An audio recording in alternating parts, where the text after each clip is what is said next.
Assassination is the violent killing of prominent individuals, often driven by political, economic, ideological, psychological, personal, or mercenary motives. The causes can range from revolutionary fervor to economic grievances, personal vendettas, or financial incentives.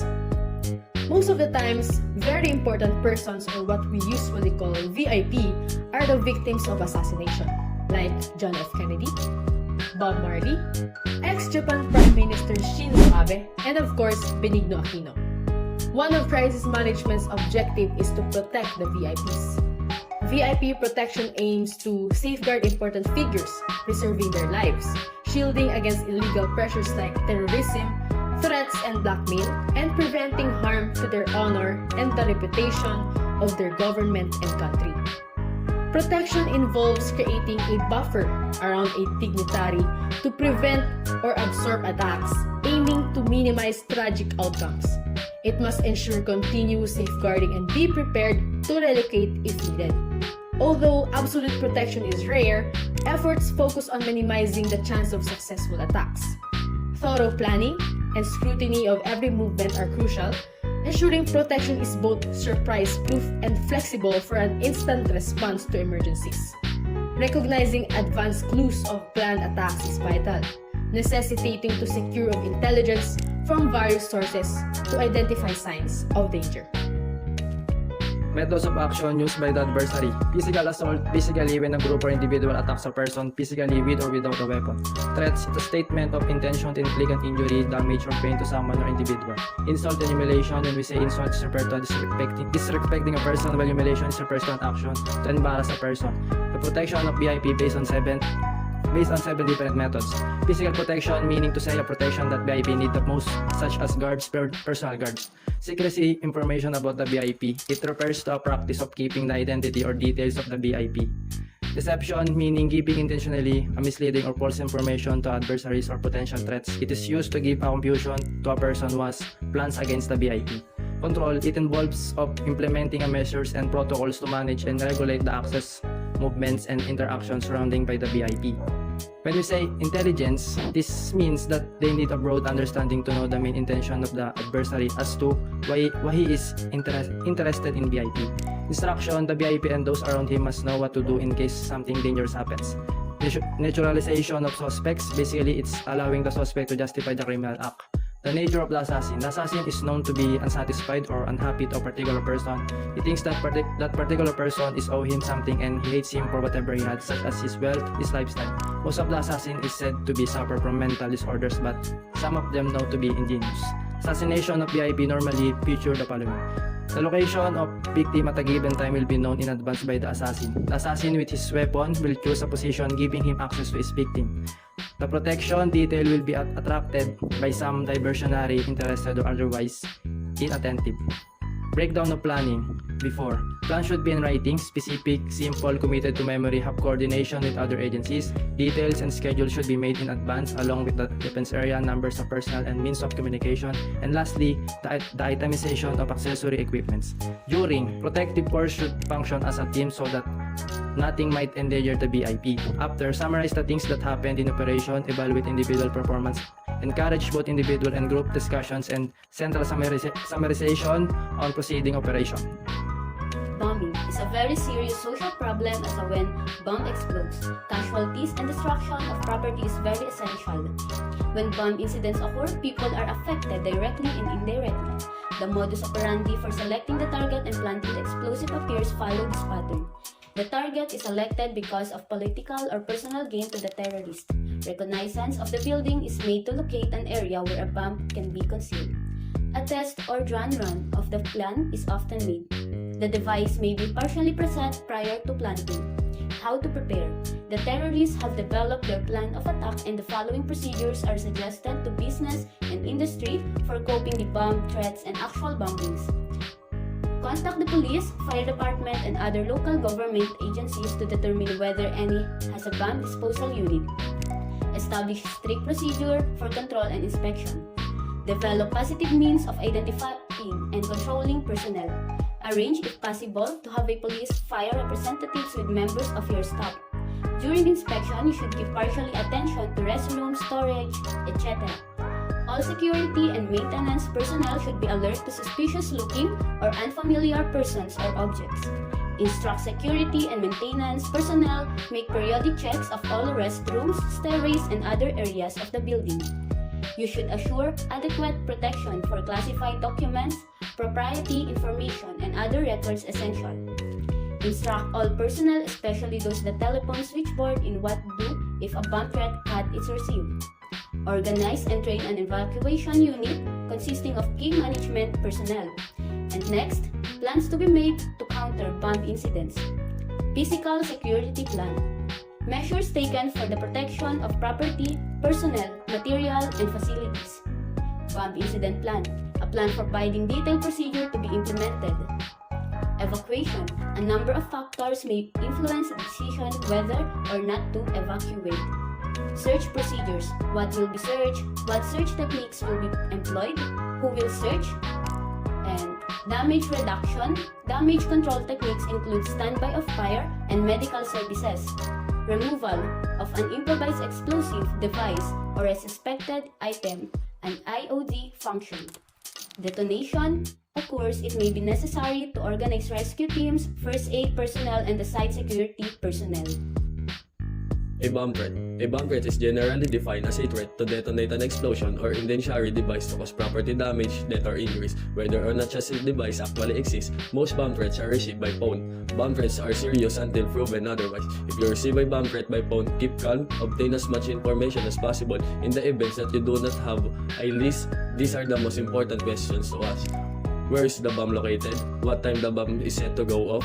What does the bomb look like? What kind of bomb it is? What will it cost to explode? Did you place the bomb? Why? What is your name? Address? Where are you now? Note the exact wordings of the bomb threat. The key to preventing a bomb threat becoming an explosion is to report any threats as soon as they are received and report strange package to the police as soon as possible. In the events of bomb threats, do not use cell phones or activate fire alarms, at this may trigger an explosion device. These are the three reasons explanations receive a bomb threat. The caller has definite knowledge or belief that an explosive or incendiary device has been or will be placed in her area, wants to minimize personal injury or property damage. The caller may be a person who placed the device or someone who has become aware of such information. The callers wants to create an atmosphere, anxiety, and panic which possibly result in a distribution of normal activities at the target area. The caller wants to bring about ambiguity and lack confidence in the existing leadership or program by injecting panic in normal operation situation through fear or unknown caller may achieve or his ultimate goals. All bomb threats should be taken seriously and handled as through an explosion were in a building. In bomb identification, terrorists do not typically openly show the bombs that they planted to the mass or public. Generally, they disguise them as everyday items that fits to the environment that they are planning to destroy. Examples are bags, boxes, cartons, and many more. Now, the process of determining whether a bomb exists or not begins with visual inspection without the use of instrument or just your naked eye. The rest are examining the surrounding for connections with the suspected object, checking from distance if there are smells of gas or chemicals, inspecting if it fits with the surrounding, and lastly, listening for a tick-tock sound like a clock. Bombs can usually be found in entrances and exits that are isolated, also in places where most damage to the target or building can occur. In the discovery of suspicious material, evacuate the personnel at least 300 feet and no one should move or open it. Importantly, try to stay calm. Once determined, while waiting for EOD, start the protective measures such as venting, which is opening doors and windows, but pressing, which is sandbagging adjacent walls, and baffling, placing sandbags around bomb. When the bomb exploded, alert the personnel and evacuate the injured and leave the obvious dead people. Assist in putting out fire and collect the evidence. Don'ts in handling suspected package. Do not open it, submerge in water, shake, puncture, cut the string, or unwrap the package, accept identification markings, allow radio transmission, or pass metallic tools near suspected package. Switch on lights, the use of siren and photo flash. Lastly, underestimate the size of the package. Characteristics of a bomber can be understood in terms of psychology, technology, and security. In terms of psychology, bombers may exhibit traits such as radicalization, extreme beliefs, and a sense of alienation from society. In some cases, they may display a history of violence or lack of empathy.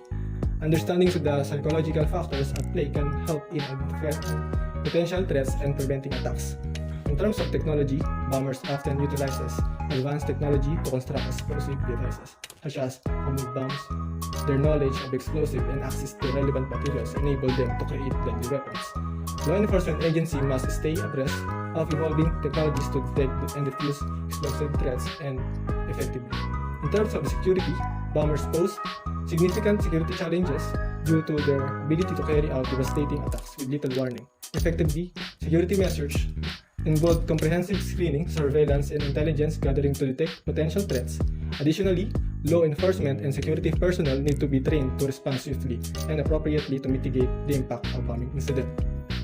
Understanding characteristics is crucial developing strategy to prevent bombings and protect public safety by addressing psychological, technological, and security aspects of bombing threats.